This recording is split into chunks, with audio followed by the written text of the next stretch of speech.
everybody. Happy Thursday. We have an amazing debate special for everybody today. What do we have, Krystal? That's right. We've got all of the biggest moments, all of the worst moments, all of the cringiest moments. Well, the worst moments would be the whole thing. This wasn't really a moment. It was just the fact that it happened at all. We've got Ryan and Emily coming in studio to talk about it. We also are going to talk about a couple other stories, including updates on what's going on with Bob Menendez and questions over whether they may have been attempting to recruit him as the Egyptian government as an intelligence asset. We've also got big update for Saagar on the dress code situation. Our long national nightmare is over. Thank God. The most important issue in this town. So break all of that down for you. We've also got Cenk Uygur is going to be here in studio talking about his book and also talking about the future for Joe Biden and the Democratic Party. So excited to have him join us as well. Yeah, that's going to be a lot of fun.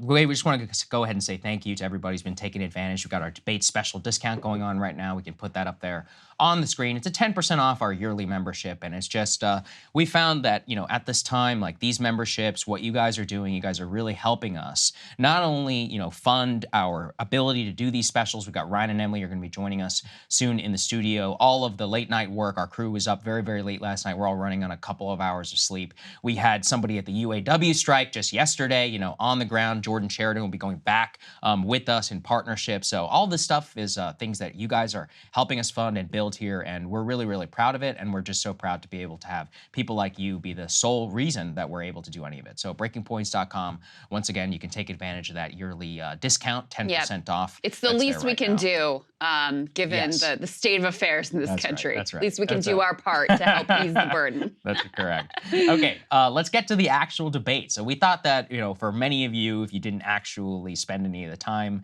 going through this and all that, we wanted to give you a substantive enough recap to be able to take away most of the awful parts, which is most of what the 2 hours was. Let's go ahead and put this up there on the screen just to give everybody an idea. This was the overall speaking time. So what we have here is Ron DeSantis clocked in at 12 minutes and 27 seconds. This is a big change from last time around. Vivek Ramaswamy at 11 minutes and 53. Here's the big change, Krystal, 10 minutes and 42. Tim Scott tried to have a big night. I think, being the operative word.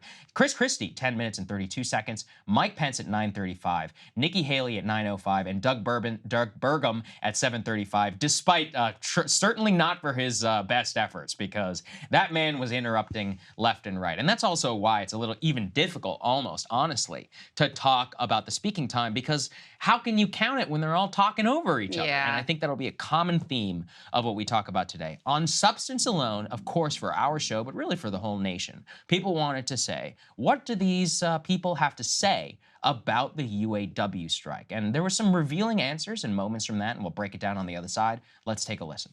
We should look back at the first bill in Congress under Joe Biden. The first bill had $86 billion for the union pensions because they continue to overpromise yet underdeliver. One of the challenges that we have in the current negotiations is that they want 4-day French work weeks, but more money. They want more benefits, working fewer hours. That is simply not going to stand. I'll say this, Joe Biden should not be on the picket line. He should be on the southern border, working to close our southern border, because it is unsafe, wide open, and insecure. Patience for the union bosses, I think that's where he and I actually have a common view. I do have a lot of sympathy for the workers, however. People are going through real hardship in this country. I've been through hardship growing up. My father stared down layoffs at GE under Jack Welch's tenure at the GE plant in Evendale, Ohio. My mom had to work overtime in nursing homes in Southwest Ohio to make ends meet and pay off our home loan. So I understand that hardship is not a choice. But victimhood is a choice, and we choose to be victorious in the United States of America. That was the rhetorical difference between the two, Krystal. Tim Scott kind of bringing up basically he already said, he's like, well, if you're on strike, you should be fired. Nikki Haley backed that up. Doug Burgum took a little bit of the Trump line, mostly in terms of the electric vehicles. Vivek, I think, maybe the only candidate on the stage to say I sympathize with the Right. workers' demands. Of course, not coming out and endorsing the cause whatsoever. It's interesting, where we can talk about it now. American Compass, our great friend Oren Cass of the show, put out some new polling about how Republicans feel about unions. And actually, I thought that Vivek's answer probably split the difference at the best. So Republican voters that they found in their poll, 41% had an approval rating outright for unions, and I think it was 56%. That's actually a huge sea change considering that 100% of elected Republicans are against unions. But considering like where that split is, and even just in terms of general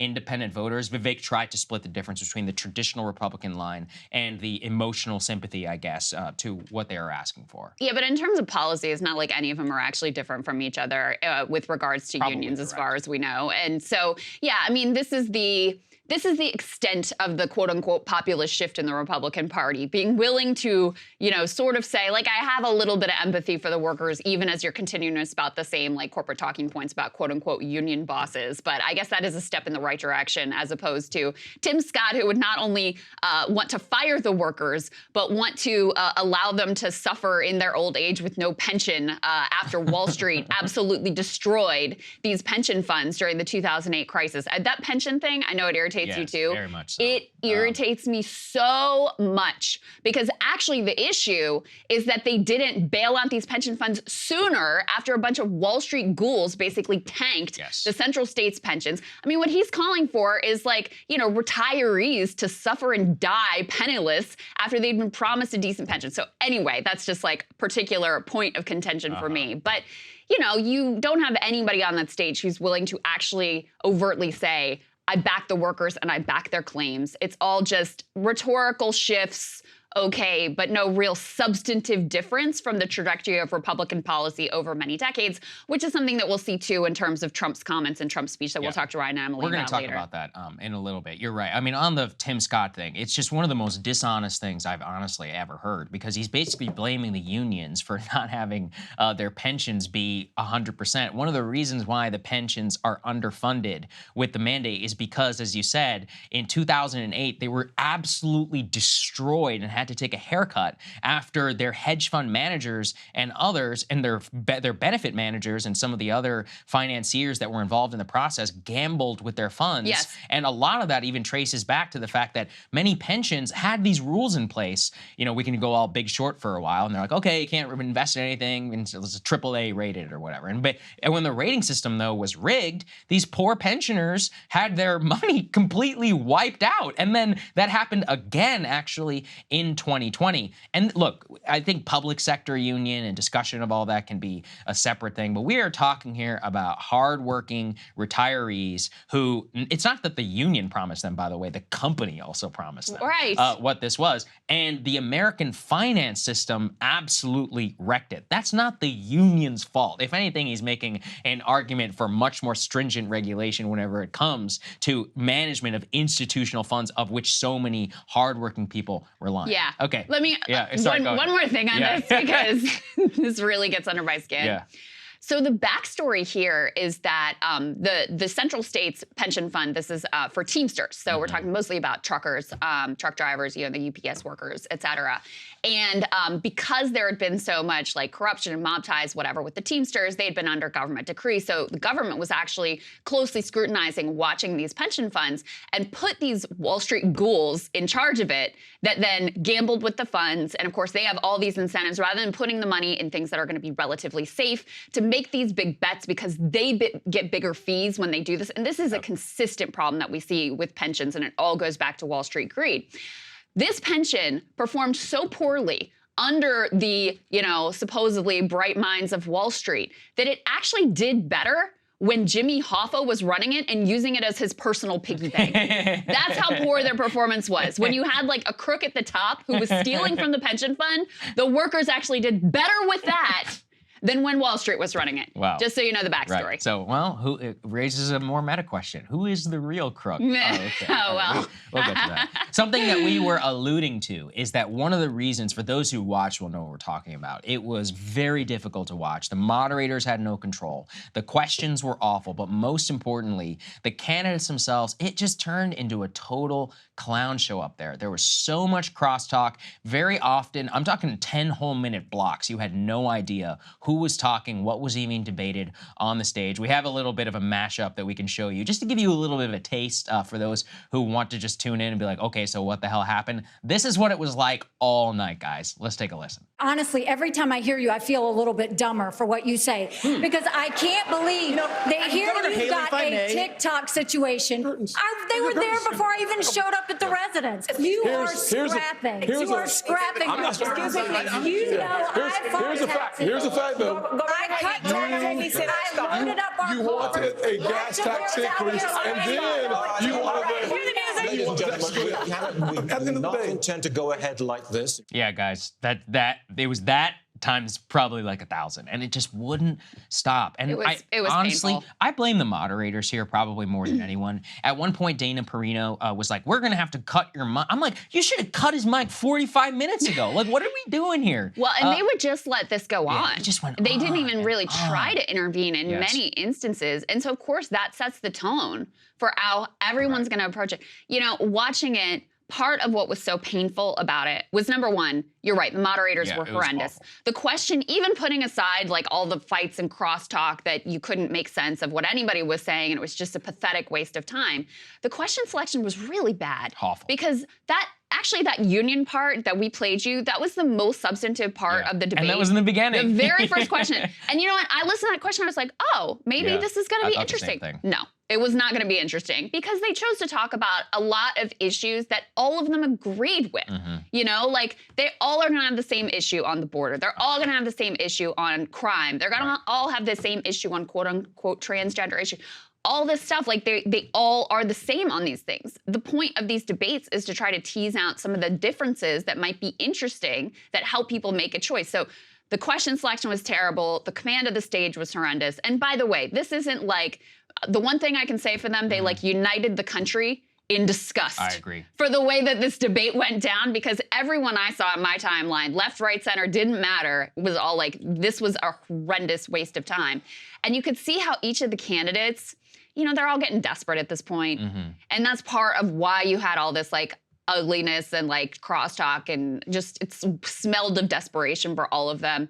You could feel all of them coming in with their like consultant instructions of how they were supposed to be. And then, you know, clearly Tim Scott got the message of like, you were too passive last time. You need to be more aggressive. So he was trying to pick fights with people left and right and get in on the action. You could see Vivek, it was kind of the opposite. Clearly his consultants had been like, you got to dial it back and be, people didn't like you were too aggressive. You got to be more conciliatory.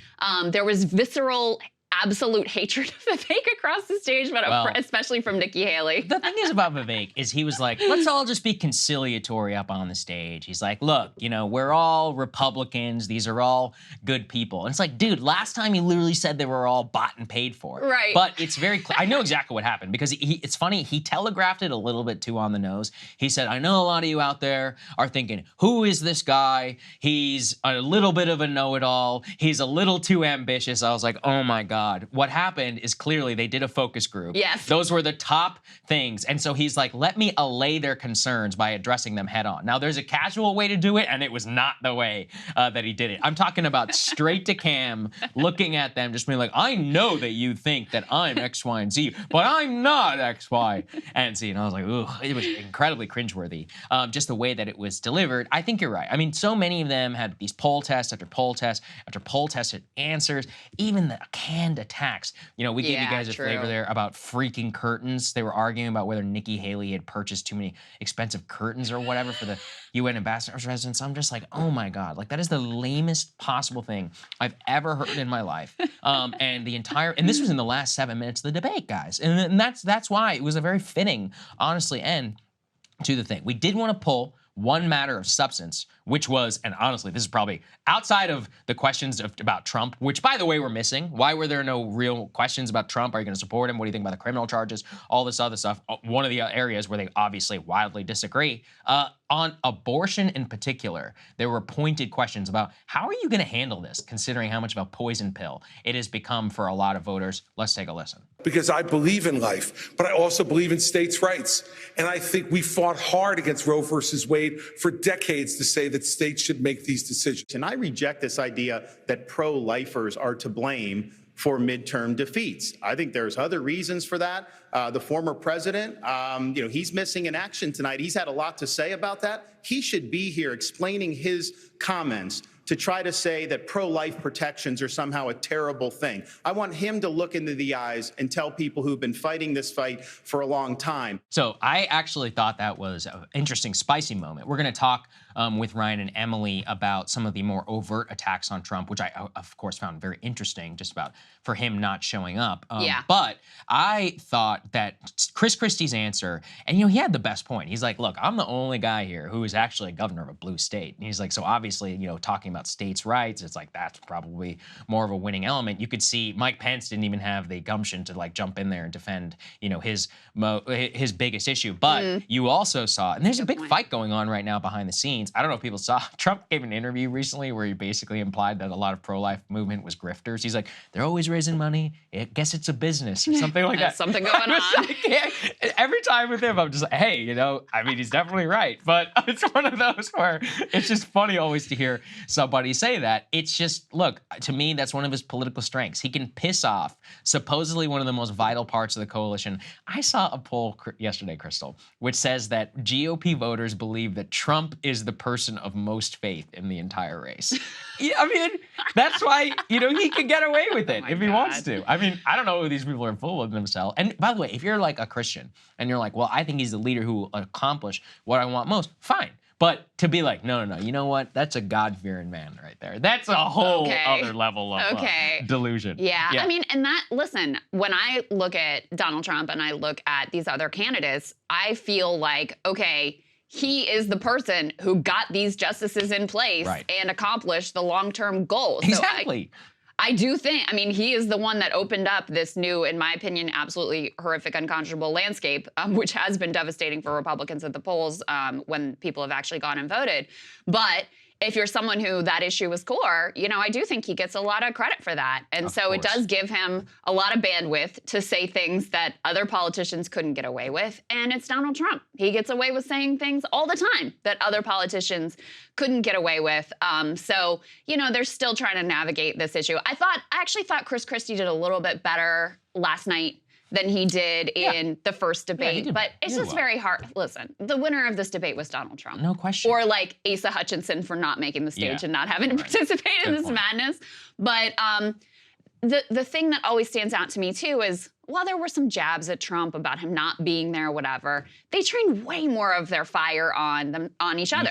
On Vivek and Nikki in particular. And Nikki, she's the one candidate who got a little bit of a bump from the first debate. So clearly Tim Scott in particular had it out like, I gotta take her down. I gotta be the donor favorite. I gotta rise in the polls and, have my moment or whatever, which he's just not an attacker. It's not natural to him. And he didn't land any of it effectively, really.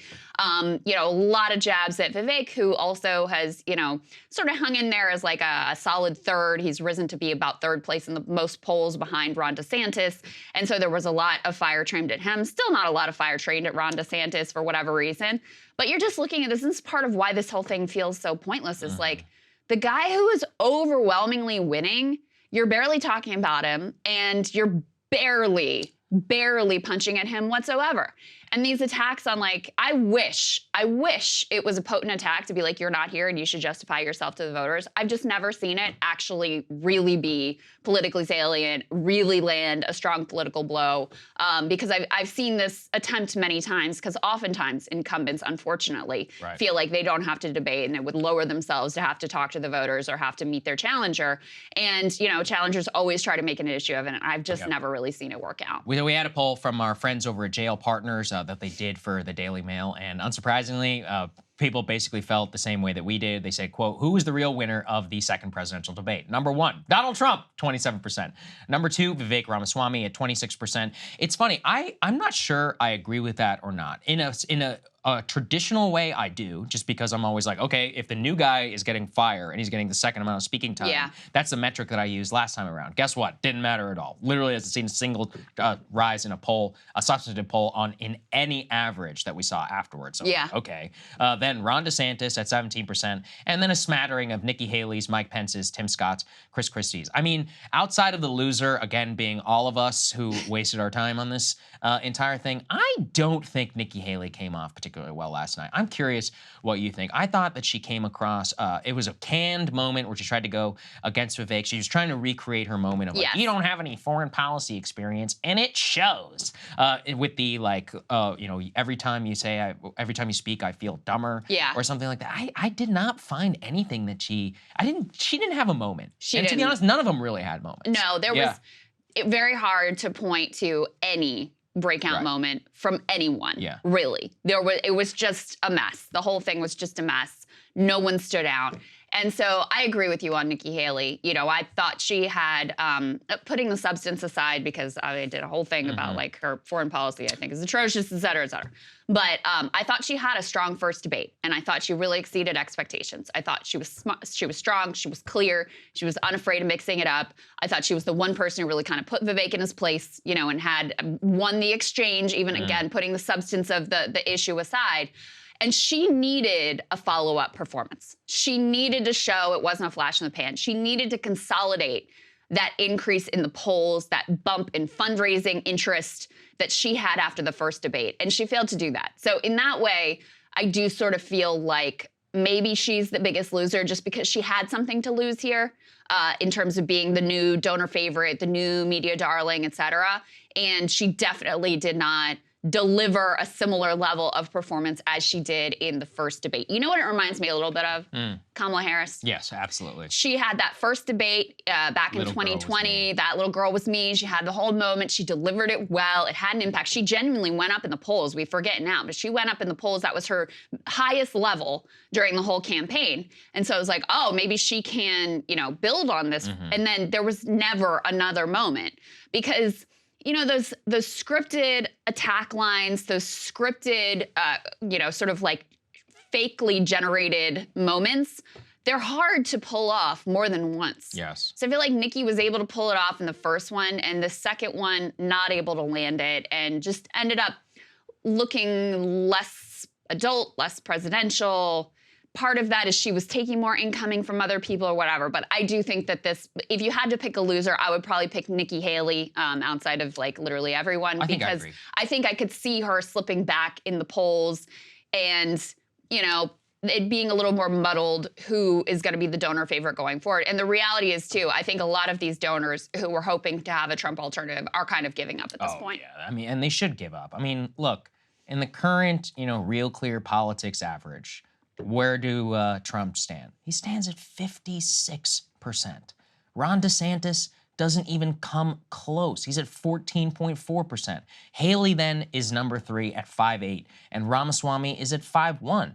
Even in Iowa, and for anybody who wants, we did a breakdown on this as well during our debate preview. Trump in Iowa is at 49. DeSantis is at 16. Trump in New Hampshire is at 44. Haley is at 13. I mean, we're looking at a clean sweep really across everywhere. Another thing that people are forgetting in the Republican primary, the California primary is now in Super Tuesday, and the current allocation of the vote count looks like Trump is going to sweep every single delegate out of California, which would effectively clinch the nomination like 3 weeks into the actual primary. The calendar right now and the way the primary process works in terms of the allocation of delegates and all that, this man, it will not be in any way like a long contest. It's not going to be Obama 2008. It's not going to be, you know, Clinton in 92 or W even in 2000. It's just like, it almost seems over before it began, which is, it's difficult, you know, in order to treat it with with this level of seriousness. This all just made me really think of like watching a JV squad, like a JV squad practice. That's what it felt almost. like. That's what it felt like. Yeah, that is absolutely what it felt like. And it's depressing, you know, as people who care about politics and think this stuff matters and, you know, want to like sort through the policy differences and have people we actually potentially like respect and admire to be possibly president of the United States. It's depressing that on neither side do you have a real contest. You know, I do think it's like a bigger meta point about the decline of our democracy that makes you feel like do we even have any real choices here? Because neither of the frontrunners, Joe Biden or Donald Trump, are willing to actually subject themselves to a democratic process, and there's nothing to force them to. And so it's every other presidential election in my whole life, you've had these debates mean something and matter. And even though they can be silly and political theater and they're all putting on makeup with their canned talking points, whatever, at least there was something there to talk about. There was some sense that these issues were consequential, that you had people that were weighing them, that what they said on the stage might matter at all. And now you just don't have any of that whatsoever. And so it really is depressing. I think it's a sign of the decay and decline of our society, frankly. Sad, as one politician who was not there once had to say. We've got Ryan and Emily standing by. We're gonna have a nice power panel. We're gonna have them in for the rest of the show. We're just gonna have a lot of fun. So we'll post this one a little bit early, both for our premium subscribers and for everybody else. Everybody else, stay tuned. We're gonna have a lot of great content for the rest of the day. We'll see you in a bit. So we brought in some backup here. Ryan and Emily are joining our big power panel, that's right, to evaluate all of the wonderful moments from this debate that was just uniformly loved last night. Welcome, guys. Great to see you both. Thanks for having us. So we wanted to start with what was perhaps the defining moment and the most significant moment of the debate, which is when, for some unknown reason, Tim Scott decided to pick a fight with Nikki Haley over curtains. Sexist. Which got good point. Good point, Emily. That's on whose part? Which got extremely heated. Let's take a listen to how this all went down and we'll get reaction on the other side. As the UN ambassador, you literally put $50,000 on curtains in a $15 million subsidized location.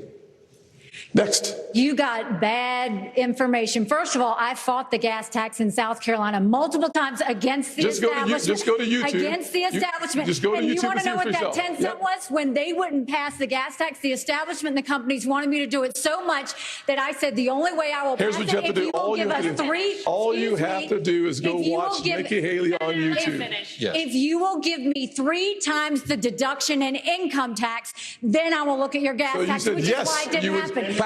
Exactly, Ron. Secondly, on the $50 million. Here is a nice part. Secondly, on the curtains, do your homework, Tim, because Obama bought those curtains. Did you send them back? It's in the press. Did you send them back? It's the State Department. Did you send them back? Did you send them back? You're the one that works in Congress. Oh my gosh. You get it. You hung them on your curtains.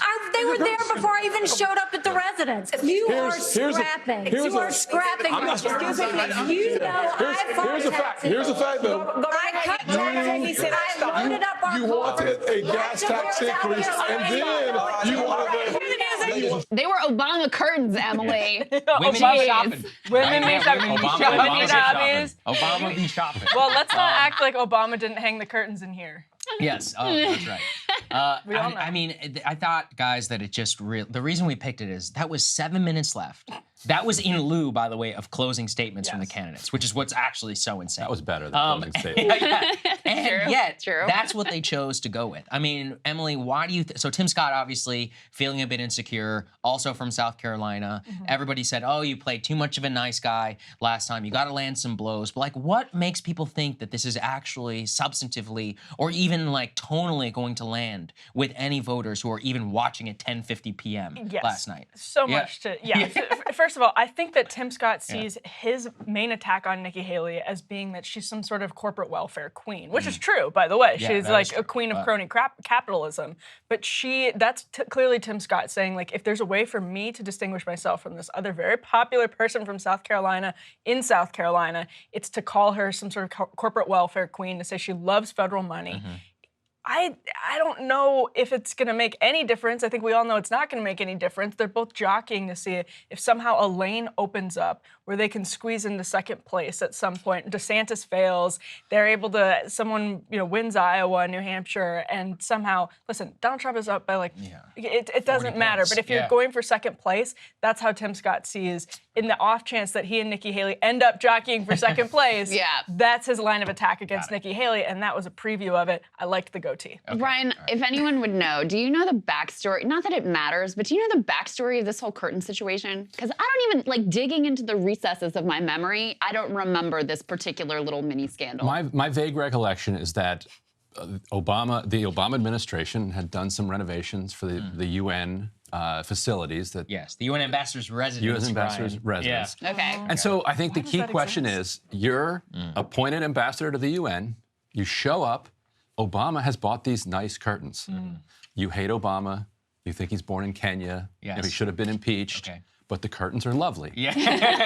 So you keep the curtains. What do you do? The deep moral dilemma. By the way, the apartment is very nice. I actually saw some pictures of it. Samantha Power did a great job, although apparently she spent a lot of money. Women be shopping. As you said, women be shopping.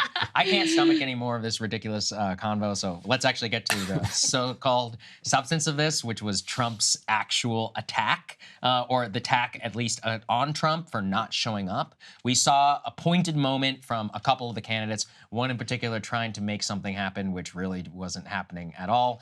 Let's take a listen. They need to change what's going on. And where's Joe Biden? He's completely missing in action from leadership. And you know who else is missing in action? Donald Trump is missing in action. He should be on this stage tonight. He owes it to you to defend his record, where they added $7.8 trillion to the debt. That set the stage for the inflation that we have now. I get in Washington, D.C. also. And Donald Trump should be here to answer for that, but he's not. And I want to look at that camera right now and tell you, Donald, I know you're watching. You can't help yourself. I know you're watching, okay? And you're not here tonight, not because of polls and not because of your indictments. You're not here tonight because you're afraid of being on the stage and defending your record. You're ducking these things. And let me tell you what's going to happen. You keep doing that, no one up here is going to call you Donald Trump anymore. We're going to call you Donald Duck.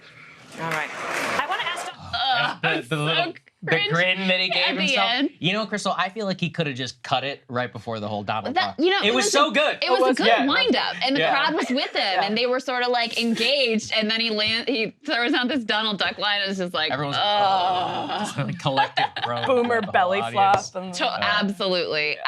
But I mean, listen, there were a few jabs, mostly around the fact that Trump wasn't there, but they spent way more time attacking each other, Ryan, and it's not like any one of them is anywhere close to Donald Trump at this point.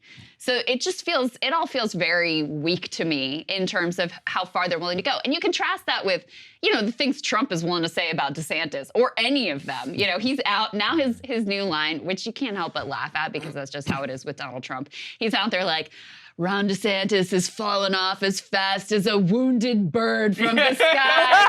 That's the stuff he's willing to say about that. Poetry. And DeSantis feels like he's really going hard when he's where is he? He should be here. Wait, did he say wounded? Okay, because he called Joe Biden yesterday a wretched old vulture. He's the on bird He's on an imagery. avian kick. Yeah. Well, he's always been interested in the birds with the windmills. That's true. Now we brought the whales Whales whale concern into the windmill situation worse as well. than dogs to him? That's true. He doesn't like dogs. But really? Substantively, and everything's like a dog. Substantively, like he's dying like a dog. Yeah. Indeed. Substance. Yeah. I mean, it should have been Donald Dodge, maybe. That could have worked. But yes, not showing up. Don't do the nicknames. It's Trump's thing. I know. Just don't do the nicknames. They're all so bad that they made Trump look great again. It's just remarkable. And it reminded me almost of 2016. All of these clowns just trying to throw spitballs at him. Right. And just none of it works. They're trying to talk substance and looking like normal candidates, even though what they're saying is completely empty and nobody believes it. And then in the face of his presentation to these auto executives or whoever showed up at this non-union plant, it just pales in comparison. Even Trump, when he's doing his like I sent to you guys his ridiculous We're covering story, it. Don't worry. His ridiculous story about Air don't Force One tease or it whatever. just yet. Right. It's like that's even way that nonsense funny. is even more fun than anything that these guys had to offer. Yeah, I completely agree. I mean, Emily, do you think though that was there a way to make that in a better way? I thought DeSantis handled it fine, but I mean, it's just difficult to gauge it. It's like, dude, you're polling at 14%. The guy's beating you by 40 points. Like, realistically, was there anything he could have done outside of that to, quote unquote, land on something on Trump, get some Trump people over, to his corner here? I'm not sure if there is, because I almost feel like he's playing a rigged game at this point. Yeah, I think it's a good question. And actually the answer is I think he could continue to more successfully use, this will be controversial, the tack that Vivek took in the very first debate,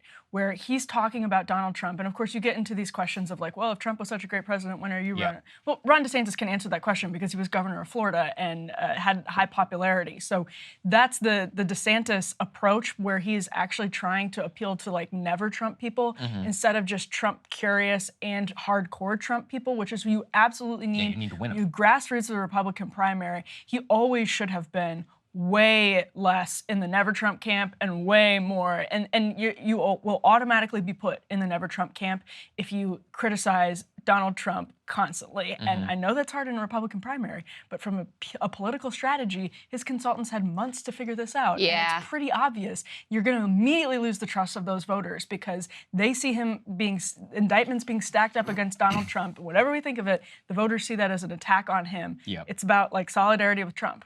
Right. I actually have been a little bit persuaded that some of the early attacks that DeSantis was trying to do on Trump with regard to COVID and Fauci were probably the best lane for him. Agree. The issue is, the timing everybody's moved on. It's 2023. Right? Yeah. But I think if you had a different universe where that was still like the beating heart of what was going on in the Republican Party, and then you're really beating up on Fauci versus beating up on Trump. And we did see this with our focus group. The one area where there were a couple who were, disgusted with Trump. They didn't want Trump anymore, and they were very clear about it. And it was New Hampshire, right? So you have that strain there.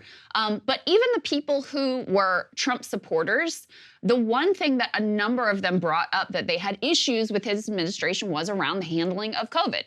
So I do think that was probably like the most promising attack. And like I said, rather than it feeling like you were just dumping on Trump, you could have used Fauci as like, the guy that you're beating up on, and then insisted like, why didn't you fire him? Why'd you keep him there, et cetera, et cetera. That's probably the most promising line of attack for him still. But it's just a little late because, like I said, people have moved on. COVID feels like a long time ago One at thing this to point. back you up is it's clearly where the Trump people feel very uncomfortable. They feel vulnerable there, yesterday, or maybe a couple of days ago at this point, Carrie Lake, would she go on Patrick Bet-David's show?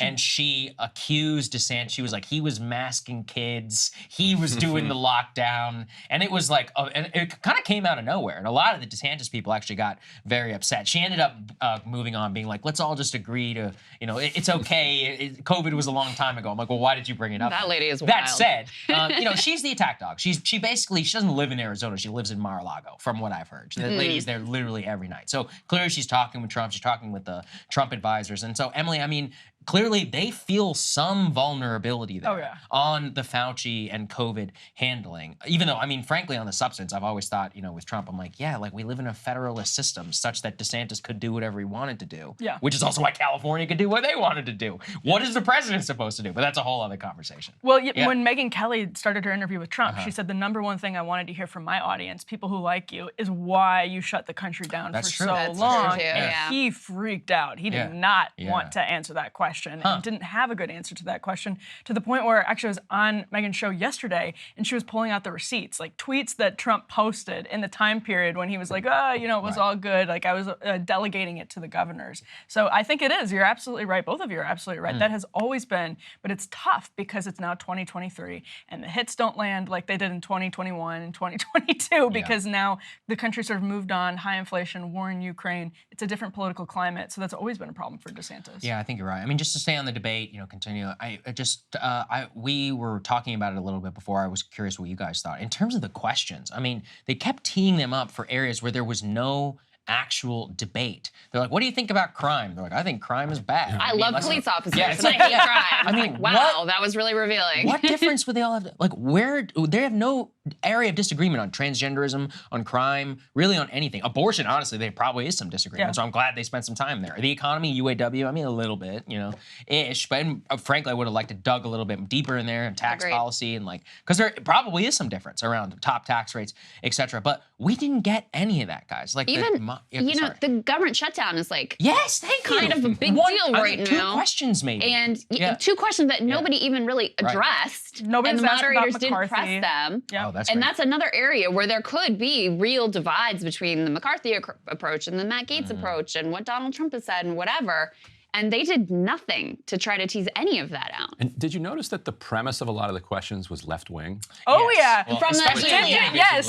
Which I sort of enjoyed that personally. It's kind of fun. Well, of course you did, but I also knew it was pointless. It's exactly. If you tell someone, hey, executive pay is 377 times as much as workers, what are you going to do about that? Like they're not doing anything about that. So it's sort of a pointless question, but it's fun to hear it. So said I out thought loud. that framing was fine. I wouldn't even necessarily code that as left wing, That's true. because I think that one that's like an empirical fact. So like the other ones though, where I don't know, on amnesty or slavery, slavery. I'm just like, okay, like what? This is a Chris Hayes interview. Like what are we doing here? I have no problem with them getting tough questions, but it's a Republican debate. Yeah, exactly. You should have people that are able to bring out the contrast in Republican. Because they're not responding to a left wing premise. They just like blow past it. But if you think about it, they definitely did just blow past it. I actually don't mind the framing from an adversarial position. If you think about it though, no one would think anything of Democratic debate questions being framed from like a corporate right wing perspective. That's true. We're so it's used true. to seeing that. We're just used to that being the case of like you're going to spend too much money on Medicare or whatever. Like they're always framed that way on the Democratic side. So maybe this is just a little bit of that's actually a good point. Equal opportunity. If you're going to phrase it to your, if you're going to phrase it in an adversarial way, then I mean that's and especially if it's going to be like that on the other side of the debate, then I actually think maybe I revise my position. It's more about. Let's get some goddamn disagreement. Yeah, exactly. Exactly. The key. It's like they didn't know where to bring out contrast to Republican candidates, and that's when you're using left-wing framing on the questions. I have no problem with that whatsoever. But it wasn't towards any helpful end. The conversations were constructive. The weird thing is too that this was a Fox Business and Univision debate, but they did very little on the economy. And which is, one thing if you're going to go into topics where, again, there's going to be some debate and disagreement, but there will actually be more debate and disagreement around some of these economic issues. I mean, you also have, big things happening in the antitrust world that they could have gotten into. Google lawsuit. Yeah, absolutely. Right. But the government shutdown being a huge example of this that's just totally invisible. And so by skipping over their own, what's supposed to be the core of what Fox Business, I guess, is all about, talking about the economy, business, et cetera. They really left a lot on the table in terms of some of the more interesting divides that could have been in this debate. Is that because they don't like to disagree about the economy? Like that's an interesting point. Fox Business has basically an ideology that goes unspoken and is just assumed. When it was in the Ronald Reagan library, all the Ronald Reagan nostalgia. That's their ideology, and if you start asking them about it, you're going to get a bunch of them who are going to give populist answers, even if they don't believe it.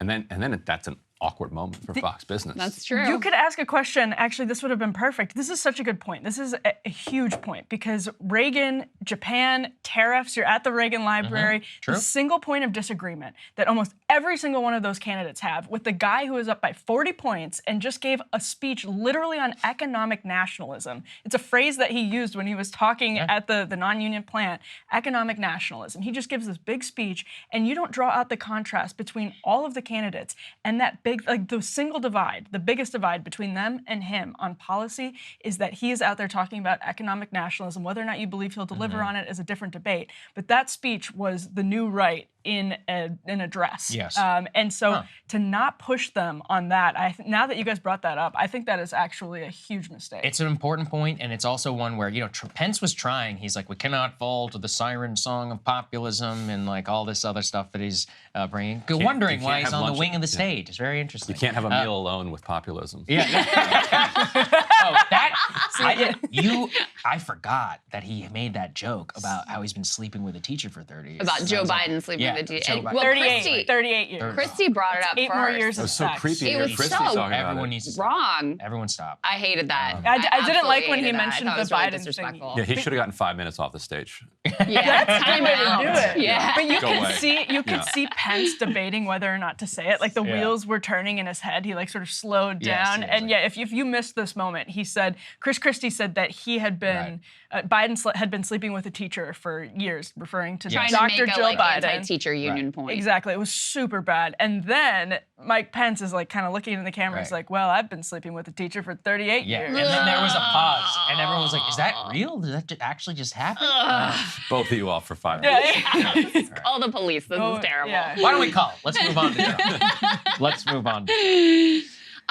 Okay, so as we know, we had Trump in another location at this non-union plant with people who, some of whom may be workers, or a bunch of people who were interviewed who said, you know, I'm not union, I'm not an auto worker, or whatever, and making some very interesting comments about the ongoing United Auto Workers strike, basically telling the workers that they don't understand what they're doing and they're picking the wrong targets. Take a listen to what he had to say.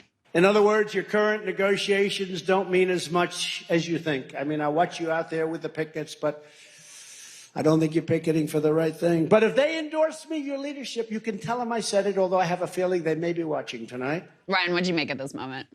And he goes on and on and on and on. Yes, about of course he does. About how the UAW leadership ought to endorse him, and if he does, the auto industry is just going to explode, and if he doesn't, then it's all going to be driven into EVs, and they'll all be out of work. I think he doesn't understand. I get it. He's talking to the whole country. Yeah. But if he was actually serious about talking to the auto workers, he could have addressed the actual concerns that the auto workers are having, and they're saying, what we're striking over is we want protections for the future EV jobs. And I think a lot of auto workers and a lot of people around the country know that, yes, there are incentives in federal law put in by the IRA to move people, to move the industry quicker away from the internal combustion engine. But I don't think anybody thinks that absent that 50 years from now, it's going to be just a thriving industry. Like you're just kind of shouting into a void at that point. I think everybody knows, like, this is over. Like, we're moving toward electric vehicles. So the question is, how do we transition? So I think the answer to that is correct. I don't know if it will be 100%, and we talked a lot about it on the show. But I'm curious, actually, this is a tactical point I've been trying to save, and I want to get your guys' take, and I'll include mine as well. UAW President Shawn Fain was asked whether he was going to meet with Trump, and here's what he had to say. Quote, I see no point in meeting with him because I don't think the man has any bit of care about what workers stand for, what the working class stands for, and he serves the billionaire class. So I am curious if you guys think it was tactically, it's a good move. We don't know what percentage of UAW workers exactly voted for Trump. I would venture to guess, what, 30, 40%? Something like that? 40 probably is too generous. So it's somewhere You think around maybe it's that. higher? Probably higher, yeah. It might be higher. I was Okay, gonna so it say. might be higher. All right. It depends. Is it a tactical move then to outright, is a good move to outright like trash a candidate who maybe at least a decent portion of your membership is going to vote for or did vote for in the past? I'm not saying he may not be substantively correct, but is explicitly aligning yourself with the Democratic Party the correct thing to do when you're going to embrace Biden and then explicitly move Trump aside, which it only gives him even more of an incentive to trash union leadership? I'm curious what you guys have to say. Well, I mean, I think it forgets the fact that they pointedly did not endorse Biden when a lot of the other unions did. Just had him so he's been very critical of Joe Biden. But, I don't think we give these workers enough credit for understanding the lay of the land. Auto working manufacturing jobs went down under Trump. He made a lot of promises to these, went to Lordstown and went to all of these different, places that have historic union auto plants and told them, don't sell your homes, the jobs are coming back. And it did not happen. Now, I think that is a big part of the reason why he won Michigan in 2016 and lost Michigan in 2020. And also, we don't talk enough about the fact that actually Joe Biden doubled the margin, that Hillary Clinton still won union workers. Joe Biden doubled that margin in 2020. And I think it's exactly because more than anyone, they're tuned into the distance between the rhetoric and the reality. And listen, I think there was a lot of bait and switch going on with Trump and the way this event was portrayed and what it actually was, which in reality it was an anti-union event. He was Could you give invited the there details by on that, Krystal? I don't think we were able to talk so he was invited by management to this non-union shop.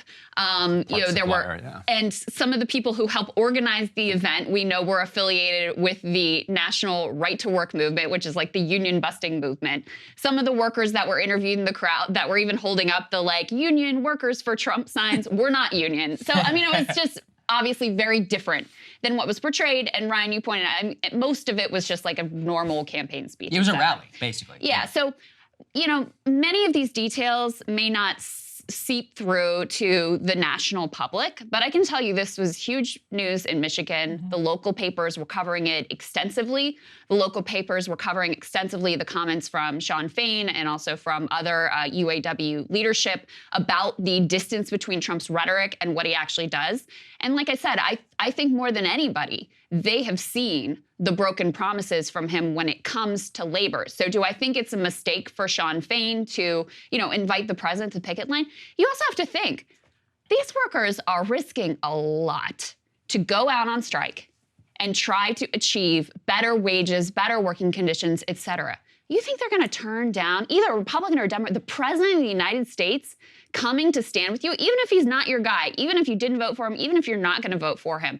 That is powerful leverage on your side. So no, I actually really appreciate the clarity of his language and the way that he's approached this, and the fact that he has been critical of Biden where they've, fallen short as well. I wouldn't say it was a mistake to invite Biden. Of course, you take it where you can get. I honestly, though, I think what Shawn Fain may not understand, though, is that he's actually making it easier for MAGA to code anti-union, in my opinion. Yeah. Because what it would mean, and there are, look, I'm not going to say Trump or many of the people who work for him are pro-union. But we were just talking about this earlier, Block. Emily, you and I were reviewing that polling from American Compass. 40% of GOP voters support unions. So, it's not, it's not all of them, but it's some. And if the quote-unquote union boss is explicitly going to come out and trash Trump to a lot of people because it's effectively a cult of personality party, they're going to be like, okay, well, screw this guy. And then by extension, possibly screw a union. I thought it was a mistake because I think it tactically makes it more difficult for a senator like Josh Hawley, who just went to the picket line, or other senators who I know are considering visiting the picket line.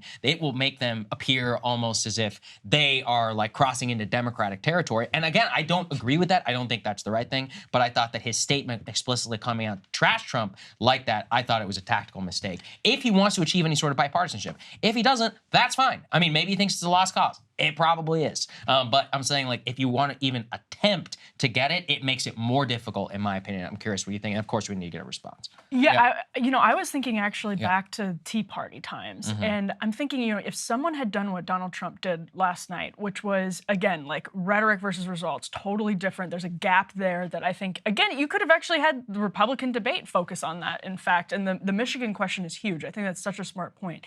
He, though, has identified the single biggest wedge between workers and union support, which is the union leaders. And UAW is particularly vulnerable to that, not because of Shawn Fain, but because of people who came before him. Past, yeah, absolutely. And if in the Tea Party years you had somebody doing what Donald Trump did last night, which was this really he made this crystal clear wedge trying to drive between the workers and the leadership, which is just tactically smart. I'm not talking about it substantively, but tactically, that is the only shot Republicans have at really, if they're not going to go full pro-union, that's the only way that they can possibly start to appeal to some of these workers. He did it very boldly, and that was Republicans have never been able to do that. They've never even thought to do that.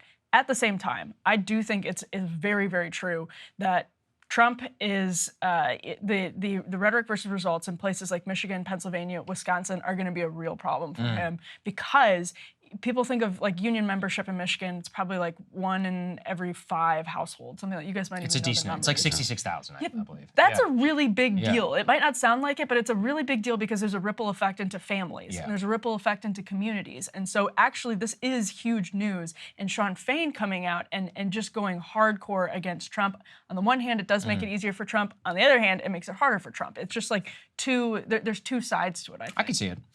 Ryan, I wonder if you have thoughts on Biden ran it during the debate, direct ad against Trump. And it was about unions and wages. Oh, interesting. And when I see that, I'm like, oh my God, Democrats maybe finally figured out how to run against this guy. And to me, the rhetoric from Sean Fain is also very effective because it's like, this guy is the problem. He's the billionaire class. You know, the first time that Democrats tried to run against Trump in 2016, it was like, he's not a real billionaire. We have the real billionaires on our side. Or he's actually not. He says bad things. Right. And so now when I saw that ad that was like, no, I think it was like Donald Trump talks and Joe Biden delivers. I actually thought it was effective, and I thought it could potentially land in states like Michigan, Wisconsin, where they know very viscerally, like those plants and those jobs that were supposed to be here under Trump, guess what? They did not come back. And Trump lost again. Yeah. And what I think it shows is that if Democrats actually do something, even the minimal amount for workers, then it really puts Republicans on the spot. Like it puts Trump on the spot. When Trump is running against Hillary Clinton, then he can just say, I'm for workers, she's terrible, and the workers are like, yeah, she probably would have let the Detroit go bankrupt. Like the reason Obama wins Michigan in 2012 is because they saved Detroit. Yes. Nobody believed that Hillary would have done the same thing. So Trump then can get away with just like some like surface level pro-worker stuff. Once you've got Biden actually doing things like going to a picket line, then you actually have to peel back what Trump is saying a little bit. It's like, okay, Sean Fain says they want a 40% raise and they want like all of these EV plants to be unionized and they want access to these plants. What's Trump saying? Trump is saying you're picketing the wrong place. You should endorse me, me. And all of a sudden that starts to fall apart. You're like, okay, he says he's for the workers, but he's not. Is he for our 40% raise? He didn't say he was. Is he for us being able to unionize EV plants, or does he just not want EV plants to exist? Well, I think the latter is definitely the case. Yeah. Right. And then so then the workers are like, okay, well, once you are on board with our agenda, then you come to the picket line and march with us. If you're not on board with our agenda, we're going to march with the guy who is. Okay. And to Krystal's point, I think that's the big thing. Like, Republicans still are not willing to go full, like, yes, unionize the EV plants. And so Trump knows his best option is to say no EV plants, because if you're not willing to take that step, that's the only way that you can go. I think you guys are right. At the same time, he didn't just regale the audience around EVs. He also, Ryan, you pulled this for us. We had to give people. He basically just turned it into a rally and gave some of his more classic riffs. This one was Ryan's favorite. Let's take a listen. You signed this. First day I was in office, I said, what is it? It's a new Air Force One. It's $5.7 billion. I said, that sounds like a lot of money for a plane. It's actually 2 planes, by the way, but they call it Air Force One. They're identical. I mean, even the wood grain, you can't tell the difference. I could tell because there was a little nick in one desk that wasn't on the other. So I could say, that's one, and the other one's two. So the head of Boeing came in and he said, sir, we have to get 5.7. I said, nope, I'm not doing it. I was supposed to sign it. I said, I'm not doing it, not for 5.7. It has to have a 3 on it. I didn't know what that meant, except I knew it was a hell of a cut, right? Right? Right, Al? Sir, we'll do it for $3,999,999,999.99, right? And I said, you have yourself a deal. So I saved $1.7 billion on that plane. I was very clever. Does anybody give me credit for that? No. I mean, Ryan's losing it. if you're a Republican, how are you going to compete with that, Ryan? You can't compete with that. It's too good. Sorry, Doug. I do agree that Air Force One is too expensive. It's ridiculously expensive. It's ludicrous. Air Force One. He also has a common misconception. Air Force One is only the plane in which the president is on, of which we all know from the movie Air Force One. What else? Actually, my last take on this aesthetics, of which we will get into a little bit, is I did think his new color scheme was better. The red, white, and blue, as opposed to the JFK blue. And Biden that we vetoed have it. right now. And Biden vetoed it. Yeah, he should have gone into that. You know, to make a We wanted the extended riff. substantive point about that, not that all of your No, points no, are wow. highly Please substantive save us. about the color scheme Save of Air us. Force One. Humor is such a weapon. Humor is such a weapon. And that's one of the things that every one of those like dreadful people on stage last night are completely There was not, I can't think of a Donald Duck? I can't think of a single moment of levity. Like it was all just like purpose. pain and exactly. There may have been some unintentional humor. All the sex? Like when Ron DeSantis said he visited Ronald Reagan's gravesite, but like, you know, just trying to play into this as much as possible. Anyway, no humor whatsoever. It was another, I mean, Obama was also funny. He had comedic timing and Bush. could land a joke.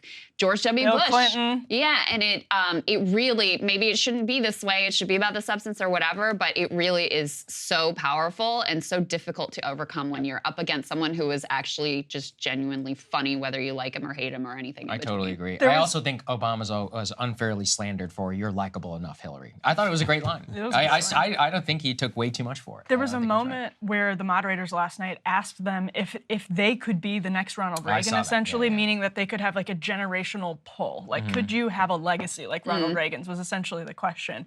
And it's a perfect question when all of them are down by, 40 points and the leader's not on stage, because you look at it and you say, absolutely not. And partially for that, first of all, Reagan was very charismatic, was hilarious, and nobody on that stage has that. And Donald Trump is out, up in Detroit riffing. It's such a clear contrast. There's not one person who stands out like that. And I think some of them are talented politicians. I think Tim Scott's a talented politician. I think Ron DeSantis, when he was in his moment, 2020, 2021, was a talented politician on the state level. He hasn't been able to translate it nationally, and that contrast is glaring. No, I am fascinated by how Ron DeSantis struggles with his face. Oh my gosh. I'm just And now like, he's in his head, you too. don't, it is. And I think that's exacerbating it. The whole time I'm like, you don't know how to just like exist without doing something. You're like moving around. Anyway, I kind of feel bad for him. I actually do yeah. too at this point. You know, it's like now that he's no longer a threat to anyone or anything, I just feel uncomfortable looking at these weird faces that he cannot help himself from making. It's the smile. It's when he tries to laugh. Yeah. Yeah. Or when he thinks he finishes a lands a point, point. And then there's this like, Please get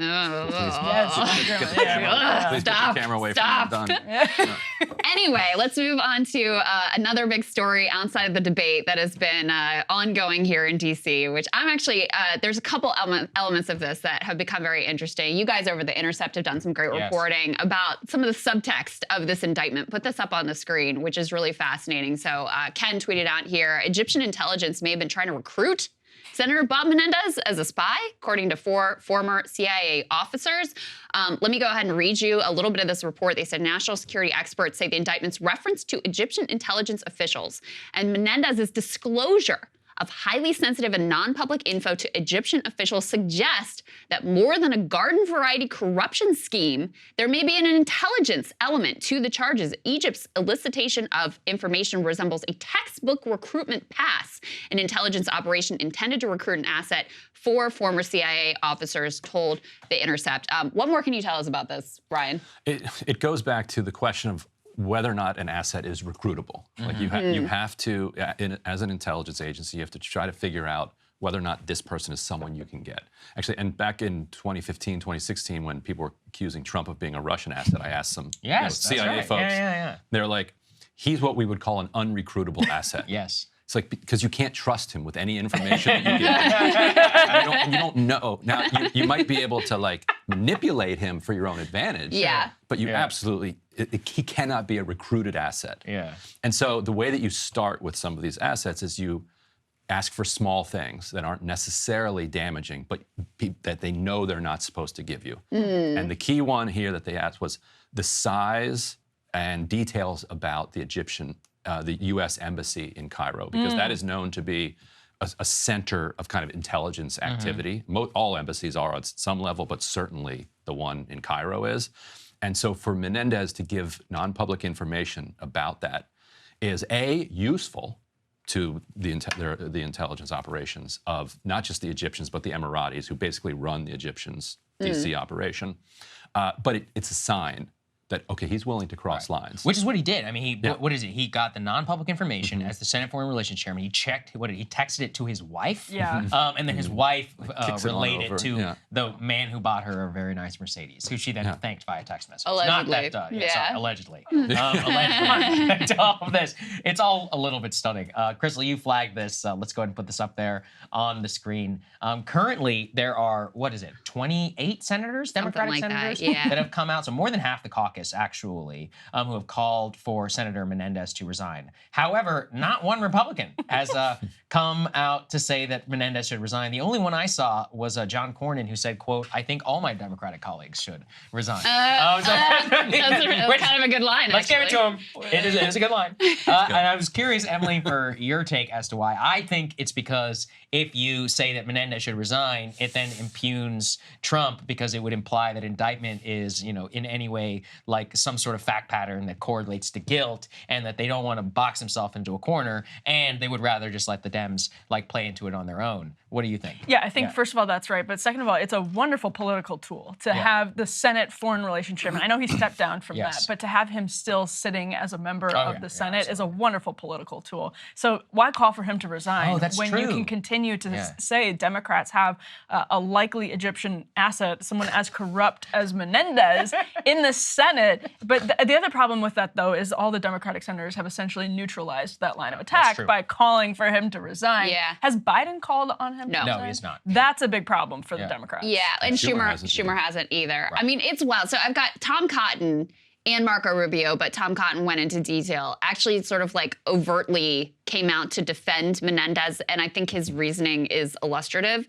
He says the charges against Senator Menendez are serious and troubling. At the same time, the Department of Justice has a troubling record of failure and corruption in cases against public figures, from Ted Stevens to Bob McDonnell to Donald Trump to Bob Menendez the last time around. Senator Menendez has a right to test the government's evidence in court. Just like any other citizen, he should be judged by jurors and New Jersey's voters, not by Democratic politicians who now view him as inconvenient to their hold on power, which is that part is kind of ridiculous given the fact that they intentionally made him chair of this very powerful committee. But Ryan, what is going on here because I didn't actually see this coming. I thought, because Republicans, I get they look like hypocrites if they call him out, but not Trump or whatever. But they're willing to be hypocrites in any manner of other ways. So why was this the bridge too far where they felt the need to back up this man who is charged with the most cartoonish levels of government corruption that you can possibly imagine? I think it goes partly back to what Emily's saying. There's that famous Napoleon line where he says, never interrupt your enemy when he's making a mistake. Yeah. So just let Democrats keep floundering on this. But also, I think they want to break all the norms around this stuff. And this helps break the norms. Yeah, because the norm would be that if a president is convicted or even indicted under these types of circumstances, that he would, go away out of public life. That's the old norm. That obviously Trump is not doing that. And so to make it seem a little bit normal for him not to do that, you have to smash all these other ones.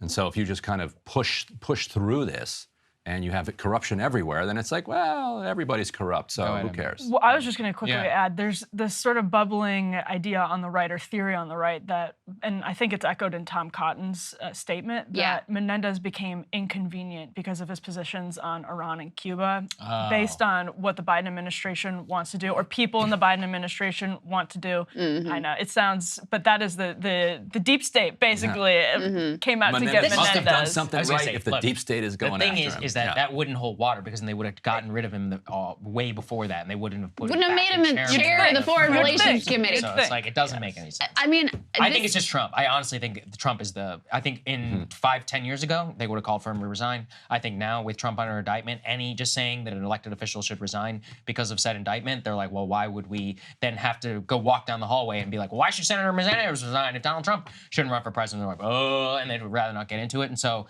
the two who are willing to come out and speak for Tom Cotton, Marco Rubio, those are more ambitious politicians. They probably want to get on Trump's good side whenever they see something like that. The rest of them are just happy to stay quiet. Or they want Menendez there because of his positions on Cuba and Iran. Oh, God, another good point. But also, good point. Do these guys not have Signal and disappearing messages? You're the head of the Senate Foreign Relations Committee. They have not cracked Signal yet. Signal's secure still. Well, we don't know. I don't know if that's true. Don't give these people any advice, right? No, it didn't work for the D.C. government. I think they did crack Signal. I think the NSA's got it back. They can crack it if Pegasus gets onto your phone. That's right. But as long as you're not on the phone, right? But everybody's probably on his phone. But I do find it really disturbing. Even him, Cotton, overtly backing up the Supreme Court's. The Supreme Court has basically made it so that corruption, the definition of corruption, is literally getting a sack of cash and saying on camera, I am taking this cash to do your bidding in this specific way. And this does go back to the Bob McDonnell case in particular. And so, the Republican Party at times has talked a big game about corruption very recently. And so for them now to totally back away from that and just completely get on the side of like, yeah, what even is corruption and who really cares? And of course, Philip Bump. Yeah, I mean, I do find it, like, it sucks. It just sucks that they would take this position basically in favor of government corruption. And Cenk Uygur, who we're having on the show today in person, which we're excited about, he actually made a really clever point, which is like, you know what Menendez should do? He should flip parties. Make the deep state point, and he'll be good to go. Because no evidence, no the gold bars in the closet, whatever. No, it's the deep state. They're out to get you because of your sanctions on Cuba or whatever. That would work for him. Brilliant. It was a perfect text message. Yeah. Perfect. Exactly. I'm just Cuban. You know, it's okay. And he's already been trying that. He's already been trying it, so and he might as well go. Cubans are Republicans now, so you can get better. So it all works for him. There you go. Okay, Some free advice, Menendez. To the last block. The most important block, to me personally, it's not true. Okay, it's a joke. Let's go ahead and put this up there. It's not a joke. On the screen. The Senate has adopted, by unanimous consent, Senate Resolution 376, the Shorts Act, which stands for Show Our Respect to the Senate, introduced by Senator Joe Manchin. We now officially have a dress code in place on the Senate floor. It will require a coat, a tie, long pants of some sort of slack, of which, now, personally, I don't even think you should wear khakis on the Senate floor, but, you know, I guess this is willing to have a compromise. Half a loaf for Saagar. It's willing to have a compromise here. This comes after Senator John Fetterman and Senator Sinema frequently violated said dress code.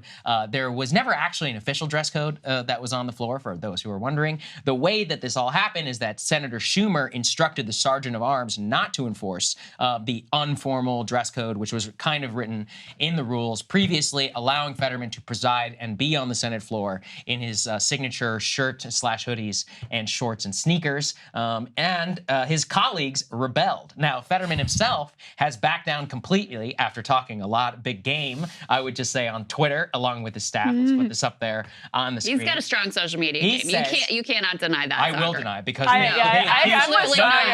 because they talked a massive game, and then he doesn't even object to the resolution where all of his colleagues are like, no, you look like a disgusting ogre. No, because he actually has his eyes on the prize of things that matter, unlike this stupid story. We'll get to this, Krystal. Senator Fetterman has said during Democratic lunch he will wear a suit now when speaking or presiding over the chamber, and if not in the suit, he will vote from the cloakroom. So he is completely caved after talking such a big game about how, he was standing up and all of this. You know what I think? Okay, go ahead. I think that this is a war on men. Because good. Why is it we should have that Senator Fetterman is getting so much scrutiny when Kyrsten Sinema is a serial violator? Why don't people say anything about that? I think this is a war on men, and I will not stand for it. I agree with you, and that's the point that I made in my monologue, because it's actually a bi-gender, I guess if you could say, problem that we've had in the Senate. I do think, and I wanted to, of course, everybody knows what I think about this, and I thought it was funny. However, in terms of the biggest sticking point that I had, and I'm sure, and Krystal, you already agree with me on this, so Ryan, I'm sure you as well, especially because you've been a reporter on Capitol Hill. Don't you think it is complete BS that the staff and the pages still had to wear coat and ties, but it only applied for Fetterman and for Sinema? Basically, the help still had to dress up. You've had to wear a coat and tie on the Senate. I've had to do it too. Whenever we go into those, the chamber or whatever, or in some of those places where it's only press and senators or Congress people who are allowed, it's like we all had to abide by the dress code, but they set the rules so that only he and Sinema didn't have to abide. You have to at least admit that was wrong. It would be pretty cool if pages and interns were able to wear shorts. Run around in gym shorts. Yeah. But he didn't push for that. Fully in favor Mr. Populist didn't push for the pages to be able to dress badly. Only for himself. Let's be clear about that. That's a fair point. Okay. To me, anything that undermines respect for the Senate is a good thing. Okay. So I've heard this take. I don't agree with it, but you can continue. The Senate it was is a good take. I disagree too. Look, I just think Fetterman, when he came out as the first Democratic senator to actually call on Menendez to resign, and has been very direct and forceful about it. And also his staff were completely mocking him, saying we're going to return his donation in cash-stuffed envelopes. I liked it too. He wins the week. I don't care what happened with I've never cared about what happens with the dress code. I still don't care what happened with the dress code. He was on the picket line. He was the first out to call for Menendez to resign, which has helped to open up the floodgates of people actually saying the thing that is like totally obvious, that of course this man should not be in a position of power. So I am 100% Team Fetterman on this week in all respects. I think on foreign policy, it was a good week for him. I agree with you. I'll even give him credit for this. He gave a fantastic speech at a hearing about banning the Chinese Communist Party from being able to buy farmland in the state of Pennsylvania. Yes. That's a longstanding problem that we've had. So I will also give him this. I just think he should be wearing a suit when he's on the Senate floor. I don't think it's a controversial position. You've won. What about take the W. Wait, I'm here. This is my celebration. This is my Super Bowl.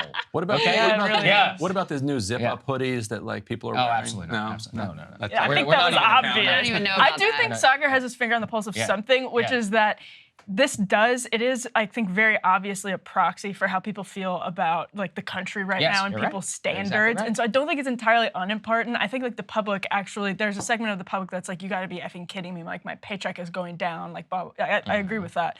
But I also think some people are like, come on, like they go to church and everybody's in jeans, and it does honestly bother them. And so I don't think it's entirely out of the realm of what matters. I think it's very, I think it has really exposed the priorities of media and of the political class. We can have both. Listen, but we don't. But Our show, fine. We talked about Menendez, now we're talking about the dress code. We're treating it with the like ridiculous silliness that it deserves, okay? But how much time was spent on this whole dress code situation, especially over on Fox News, versus like, you know, the millions of kids that fell into poverty, Bob Menendez being incredibly corrupt, like a million issues that are going on that are actually substantive.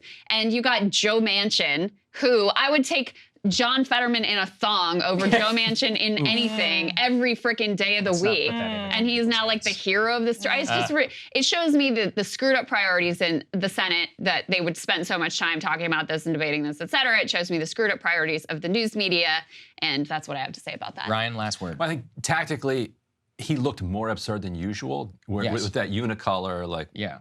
I actually said that. I used a Marxist term. I wonder if he was baiting, though. I used a Marxist term for you guys, actually. Was he heightening the contradiction? Heightening the contradiction. That's why I think it might have been deliberate. And I think he dressed so repulsively to the average eye and made it so obvious. Where Cinema, when she breaks dress code, that's Lenin. She just dresses like an idiot, you know, or like a Met Gala wannabe. Whereas Fetterman just genuinely looks horrible. See, I find Cinema's attire to be so much more offensive. So she grates me. I find it so much more offensive than Fetterman. I'll put it that way. He repulses me, she grates me. And she grates me, though, actually, the grating might be worse, as you said, because it underlies a lot of attention-seeking narcissism and what was the shirt that she wore when she was presiding over the Senate? It was like Boss Woman or something like that. Yeah. It was like something you would buy like for a teenager from Limited 2 and like bejeweled across her chest. So it was bad. Okay, it was bad. Why do you even know about Limited 2? I don't Sisters. know. My little sister. There you go. I think she used general cultural knowledge. Anyway, I would just say we won. We beat them. Ugliness will not prevail. Ugliness will not prevail in the long run. I've always believed that. I think Fetterman actually won. This is a big. I don't think he won at all. Tactical retreat. Ryan, Emily, I want to thank you guys so much for joining us. This was a lot of fun for the breakdown. I'm also glad we didn't spend the whole time on the debate because, God, it was like, there just wasn't enough there to pretend like it mattered. Oh, okay, last question on the debate to wrap it up.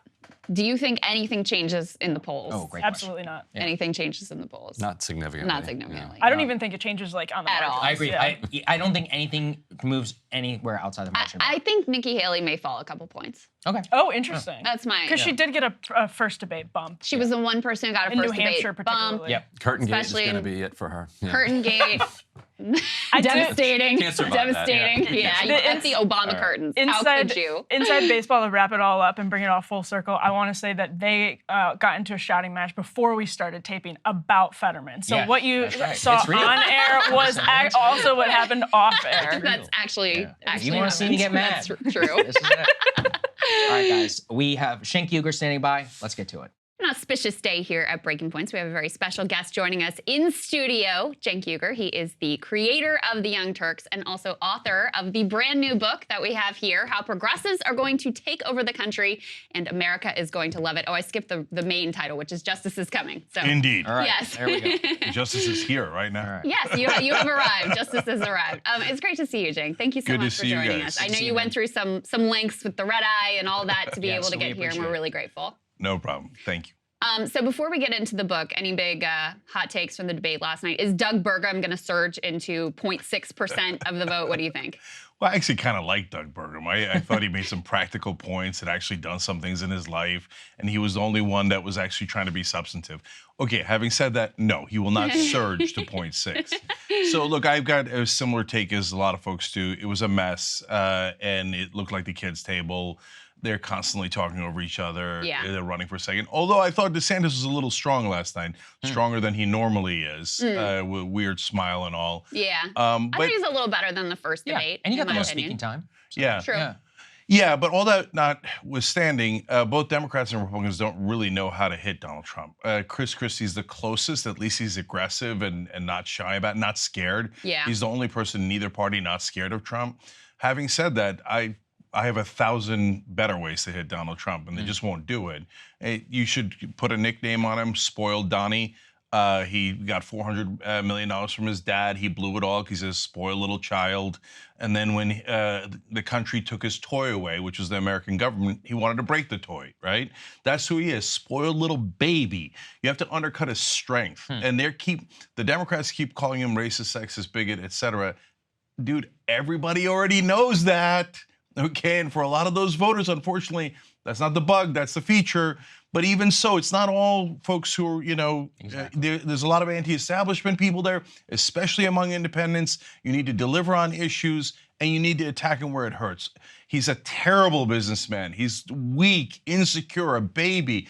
Undercut his strength instead of constantly feeding into, he's too strong. Oh, that's a terrible way of attacking him. Well, it's tough because a lot of Republicans love Trump, and they don't even. I mean, anything that codes that way, they're going to say is liberal. But I'm curious actually about why you decided to write this book in the middle of the Biden era, and what you see as the justice coming, how the progressives are going to take over in the middle of an administration, which has probably been middling from your guys' perspective. So why do you think that this is the tide going in that direction? Yeah, so I'm really worried about 2024, which we'll probably get into in a second. Yeah, for sure. But after 2024, it's all us. I explained in chapter 6, this is not false hope. It's backed up by overwhelming data. So the young are incredibly progressive. The top Republican pollster, Frank Luntz, has his toupee on fire. Yes. He's like, they're coming. And I show in the book, even the states that Bernie Sanders lost in 2020, he wins with crushing margins for under 45. Under 45, is it really still young? And this election is going to be under 49. And by 2028, it's going to be under 54. And then we've got a majority. And so we could win a Democratic primary and we could win a general election. So it's actually, all we have to do is make sure that we don't snatch defeat from the jaws of victory.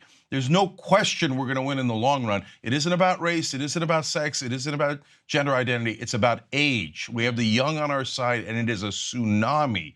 But we just can't lose democracy in 2024, and that's why I'm really worried about Biden. Interesting. How is this different from the arguments that were made about the quote-unquote coalition of the ascendant and the idea that, demographics are destiny and therefore, the Republicans are going to be vanquished, and then we end up getting Donald Trump, and it turns out, Latinos have been shifting. Democrats still win Latinos, but there has been a notable shift there. There's been some shift even more marginal among Black voters and Black men in particular. So isn't it a little bit too triumphant to assume that these demographic groups that support progressive values and tend to support Democrats right now are just going to continue to vote in the same way that they have historically? Yeah, so those are great questions. So there's a couple of very important differences. So first of all, Democrats took those minority demographics for granted. They're like, oh, Black people and Latinos are always going to vote for us. Right. We don't actually have to deliver for them. So for example, this time around, bare minimum was voting rights, and then they didn't do voting rights. Right. They didn't even really try to do voting rights. They almost never deliver on those things. Joe Biden's delivered on about 20 to 25% of his agenda, but not nearly good enough. And you see the discontent in African-American media, like Charlemagne and others, et cetera. Latinos now trumps up to 42%. So just saying, hey, you're Black or you're brown, vote for me is not good enough, right? But for young people, they're not going to all of a sudden turn around and hate gay people, hate Black people. Their identity is usually set, as I explain in the book, meta studies show between the ages of 14 and 24. And once it is set, it does not change. So they're not going to randomly turn into hateful folks or corporate politics is not going to work. In the old days, and here's another giant part of the puzzle, it's us, okay? Breaking Points, TYT, et cetera. Because mainstream media is on the precipice of capsizing. Yes. Yeah. Because their costs are now higher than their revenue for a lot of television, okay? So when they capsize, they're already bleeding viewers, and their viewers are on average about 70 years old, right? So now, guys, I've underestimated that before. I underestimated it in 2020, and I'm honest about that. It turns out those older voters were still ascendant and controlled the Democratic primaries, and they're brainwashed by Joe Scarborough and mainstream media. And so that was a very powerful force and has been for a long time in this country. You can't underestimate it. But by 2028, it is a completely different ballgame, both in media, which is everything, and in the age demographic. But all throughout, though, one other giant difference. When corporate Democrats go, okay, you have to vote for us because you're black or brown, right? But then they don't deliver. But progressives say, no, we are going to deliver for you. We're going to deliver on paid family leave, higher minimum wage, relieving student debt, public option, Medicare for all, you name it. We actually mean it. So who's our standard bearer? Has been for a long time is Bernie Sanders. And everybody knows, whether you like him or not, whether you agree with him or not, he's probably the most honest man in American politics in our lifetime. I think even the right wing knows that, and definitely independents know that. I'm not saying Bernie's going to run again, but our standard bearer is honest, and the other guys have Trump and corporatists. So they're not going to win the young doing that. Yeah, let's get into that, and that's why it's interesting. You've been talking a little bit about Joe Biden. Let's put this tweet up there on the screen now. For example, you say Biden is losing by 10 points in this poll. Even if it's half wrong, it's still an epic disaster. The Democrat has to win the popular vote by 5 to win the Electoral College.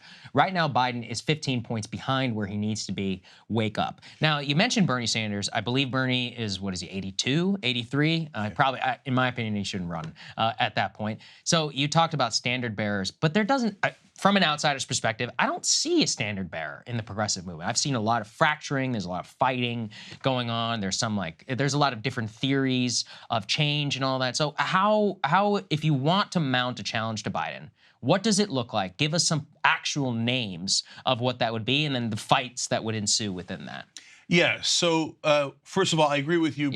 Bernie's got age issues as Biden and Trump does. And not only that, I love Bernie, but he just doesn't like to fight. He doesn't like to fight other Democrats. He doesn't have that killer instinct. Yeah, and you can't win if you don't fight, right? You got to make your own case. That's the same problem Biden has. He just never makes his own case. So look, guys, what's going to happen is there's one strong populist progressive is going to rise, and they're going to capture the country with lightning speed. Interesting. So right now, do we have that? Not really. And so why do I say that? Well, look, if you want to be the strong leader, you got to step up. That's what strong leaders do. They don't go, well, Biden didn't give me permission. If you're worried about Biden giving you permission, you ain't it. Yes. Okay, I'm sorry. Now, having said that, for 2024, the progressive vote is almost gone, right? So there's only one, it's so bad, I seriously consider running because nobody will do it. For God's sake, it's a golden opportunity. The guy's is in the 30s in the polling. We're whistling past the graveyard. He's going to lose. He was at 52 when he won in 2020, and he won by a razor-thin margin of 44,000 votes in the Electoral College. Now, 15 points lower. We're just kidding ourselves. It's a disaster. The handwriting's on the wall. He's going to lose. So at this point, Saagar, give me anybody. Give me anybody. Give me Andy Beshear in Kentucky. Give me Governor Shapiro in Pennsylvania. I'll even take Whitmer, okay? Okay, I don't care. Anybody but Biden, because it's not personal. I don't mind Biden.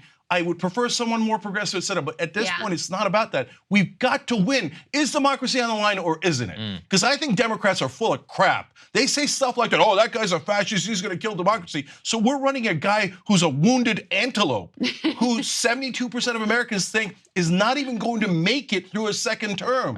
There's no one on planet Earth that could look at those polling numbers and say, yeah, he's going to win. If they do say that, they're definitely lying. So it's hard to disagree with much of that. There's no disagreement. However, I will say that I do have some nervousness. In my ideal scenario, Biden would withdraw. We'd have a real democratic process. I'm not of this view that democracy is bad for electoral chances, et cetera. I actually think it's really good.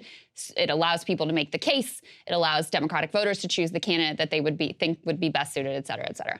But I do worry that there are some candidates that I feel like would be worse than Biden, not only electorally, like I think Kamala Harris would be worse electorally. Yeah. I think Pete Buttigieg would potentially be worse electorally. But I also think that they would be a lot worse on policy.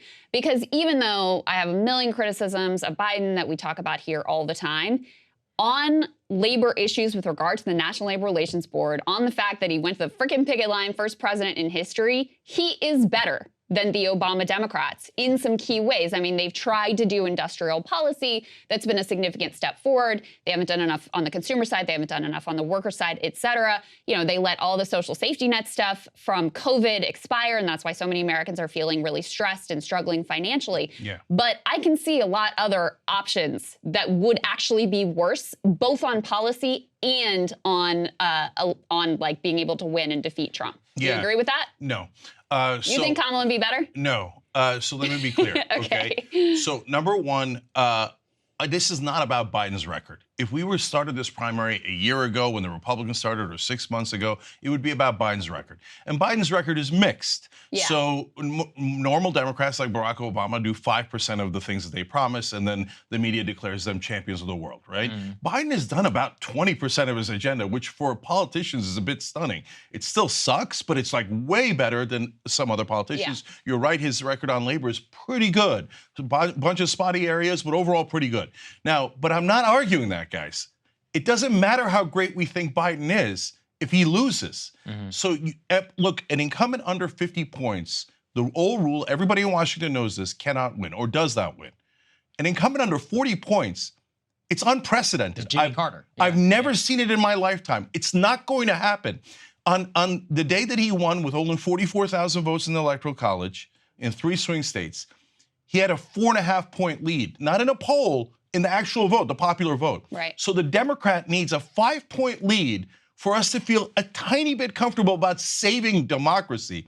And Biden is currently losing to Trump. So I'm not having a conversation about substance at this point. I wish I was. I'm having a conversation about who can win. Now, this crazy thought that people in Washington have, they have all this mythology. And in the book, I break down all the mythology. In this case, though, the line is, well, if it's not Biden, then we go to the line of succession and Kamala Harris is next. When the hell did we become a monarchy? Yeah. There's no line of succession. That's not a thing. It's a thing if something, God forbid, something were to happen to President Biden, then you have a line of succession when they're in office, but not in a primary. We're not the British royalty. Kamala Harris isn't anointed, neither is Biden, or shouldn't be. Right. And now people in media are freaking out a little bit. They're beginning to see I'm right. James Carville's freaking out. David Ignatius at Washington Post is freaking out. But they're frozen in amber because they're like, well, we have to bow down to Biden. I mean, what would the king say otherwise? And we're Democrats. We obey authority, right? No, we're Democrats. We don't obey authority, right? Yeah. And then they say, well, if we get rid of Biden, well, we have to go to the crown princess. But Cenk, on what planet? Unfortunately, a lot of Democrats do obey authority. I mean, that's what we saw in 2020, right? I mean, that was the killer. Once the media was like, it's Biden, and if you want to beat Trump, you got to get behind Biden. We saw how quickly the dominoes fell. So, I am worried about a scenario where if for whatever reason Biden is not in the picture anymore and you have a wide open primary and there's this media coalescing around we have to back up Kamala Harris. She's the first black woman vice president. She's the next in line. No one wants Kamala Harris. Every person I talk to. How do you know they won't get racially blackmailed into doing I don't care. Really no way. Nobody's got time for that, okay? That's like when you're... Well, they've got time for it. No, I don't care what the elites in Washington think. Yeah, you may not, and I may agree. not. Yeah. But we saw the way Democratic primary voters fell in line. No, so look, I hear you. Mainstream media is still powerful. Like I said, we're definitely going to win in 28. And in 24, we're probably right on the edge, right? But we're not asking for a progressive to be Kamala Harris. Because if it was a progressive, yes. Like, for example, let's say I ran or Nina Turner ran or anyone like that. Or Marianne running right now. Or Marianne Williamson running right now, right? What does the press do? Our number one problem isn't Biden. You put me one-on-one against Biden, you give me a fair hearing, I would destroy him. It wouldn't even be close. It'd be a landslide, right? But you don't get a fair hearing. The press, which is totally corporate media, shreds every progressive. So, Krystal, at this point, I'm not wishing upon a star. Hey, press, you love corporatists? Andy Beshear, governor of Kentucky, It's a red state. He won in Kentucky. He's the most popular governor in America. Most popular governor in America. Josh Shapiro won in Pennsylvania, crushing victory against a Trump acolyte. So you guys are comfortable with Shapiro and Bashir. You won't rip them. Gotcha.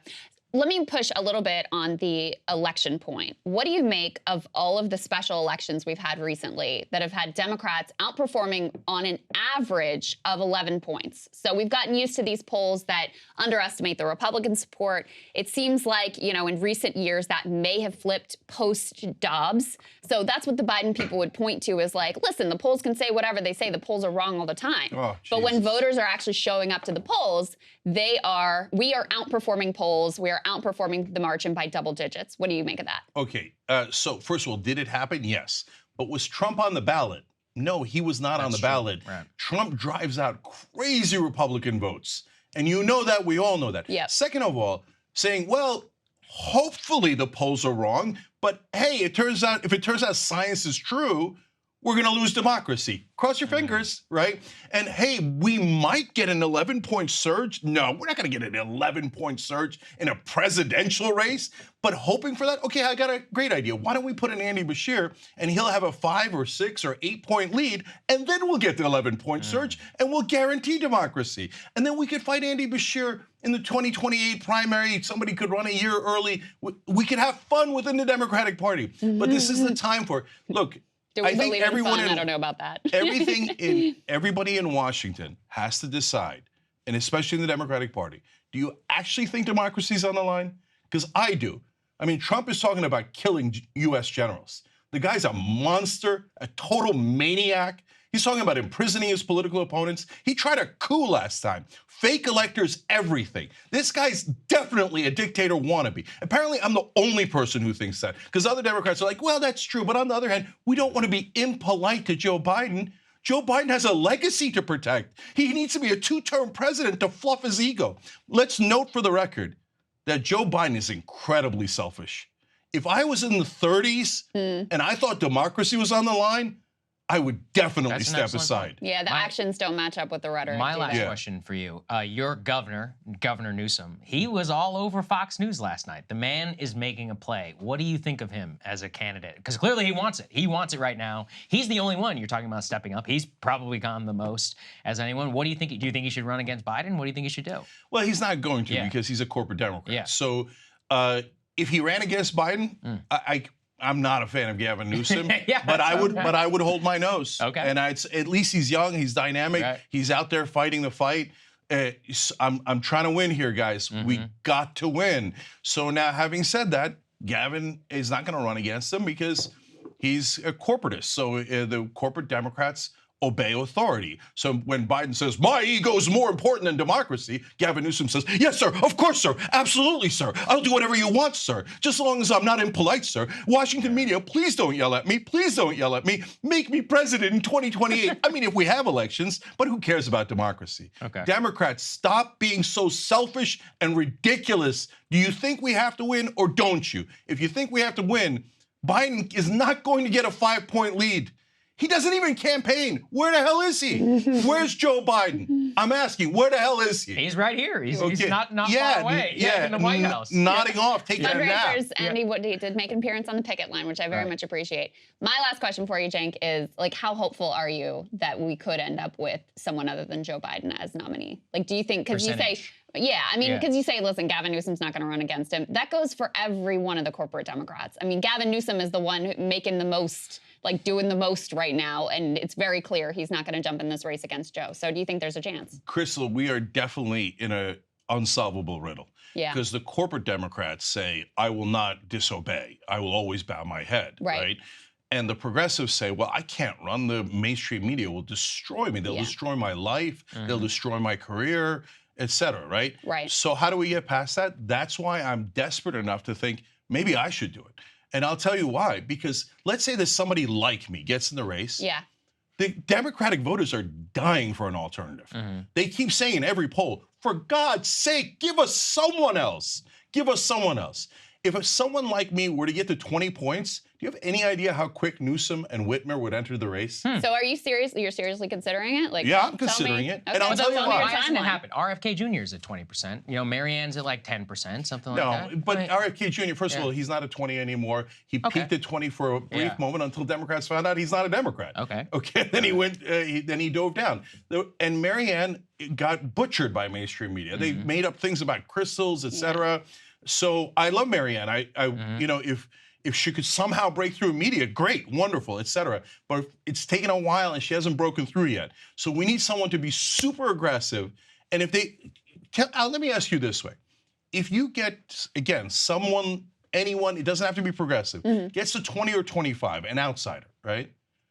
This whole town panics and Newsom and Whitmer go in immediately. I do think Is there's that a possibility of I don't know, because it already happened with RFK, and they just ignored him, and they went after him. And that was before when they were convinced that Biden was going to win, and RFK, everybody knew was a flash in the pan because he's not really a Democrat. Maybe. But so, Cenk, tell me more about your thinking. Yeah. Timeline, what are you weighing? Right. How serious are you? Yeah. Give us the details. So I already thought about it before, and I rejected it because I know what they're going to do. You know, you're an outsider, radical. They're going to dredge up things from 1987 and when you were a junior in junior high school. They already did that to you. I think they did that to you already. Yeah, that's right. Of course. And look, if we're being honest, the number one problem is mainstream media.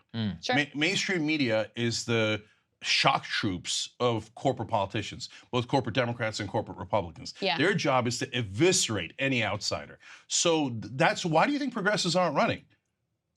I've talked to at least half a dozen progressives and tried to convince them to go in the race. And they're like, I don't want my life ruined. Who's going to ruin their life? Joe Biden? He's in a bunker somewhere. No. It's going to be ABC and NBC and CBS and CNN, MSNBC, New York Times, Washington Post. They're going to go to any outsider and shred him to pieces. Sure. And I'm now so desperate for making sure that we win that I think I'm already destroyed, right? Like they've already attacked me 10,000 times, right? So come at me, bro. So Krystal, it's crazy for me to consider it, right? Yeah. But that's the times we're in. If literally no one else will do it. It's insane. So I don't want to go quietly into that good night.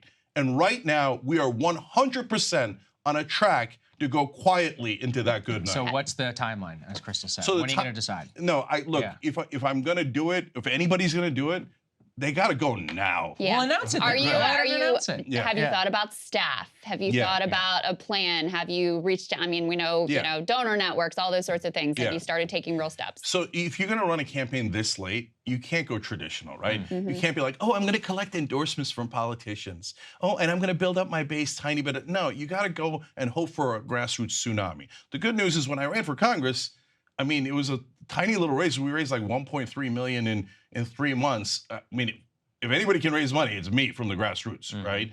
And I'm a successful businessman, if I might say so myself. I have some credibility in running things, managing things, etc. So have I reached out to staff? I have, okay? Now, the problem is everybody thinks, well, how the hell are we going to beat these guys, right? So if I go in, it's going to be threadbare staff, threadbare website, and we're going to see, is there momentum? Because if there isn't momentum and people go, no, Biden, even if he's in the 20s, I don't care. I don't mind losing. I don't mind losing. You're being impolite, which is totally possible, right? So if that's I think there's a decent contingent though. I think that. Yeah, and if that's the case, then at least I left it all on the battlefield. Or whoever does it, for God's sake, don't make me do it. Like, have someone else run, right? But I can't get anyone to do it. And so I want to leave it all on the battlefield. And I don't want to say, well, like everyone else, I wanted to be polite. So we lost democracy because we thought it would hurt Mussolini's opponent's feelings, right? Does anybody remember Mussolini's opponent? I don't actually. Of course, no one does. Yeah. No one does. Damn it. Yeah. Okay, because Mussolini ran him over, and he probably sat on a couch just like Joe Biden is right now. You guys, and I know how mad Democrats get, and I know how mad media gets when you point out an iceberg. But we did it before. We pointed out the Hillary Clinton iceberg, and then they said, you made the iceberg appear. No, you knuckleheads, it's right there. The country, the voters despise the establishment. And they're like, so let's pick the most establishment candidates we can, Hillary Clinton and Joe Biden. Guys, he barely won last time. There's no way he's going to win now, let alone if Cornel West is in the race and Larry Hogan's in the race and these guys are in the race. Then there's no chance at all. So, no, I'm not going quietly into that good night. So somebody better announce before I do. All right. Wow. Well, all right. made. Well, I never thought to ask you in your appearance if you were considering running for president. Yeah, I appreciate it. I'm glad you made the news. Yeah, absolutely. And guys, definitely check out the book. I think you will not be disappointed. It's very interesting, very thought-provoking, as are you always, Cenk. It's great to see you. And I said this to you privately, but I want to say it to the audience too. You were there from the beginning, helping us build at Rising, and we are always grateful to you for helping to build up. You're a true believer in terms of independent media, and that really shows. So thank you, Cenk. I've never forgotten it, sir. So thank you very much. I really appreciate you saying that. Absolutely. Yeah, it's our pleasure. We'll see you guys later.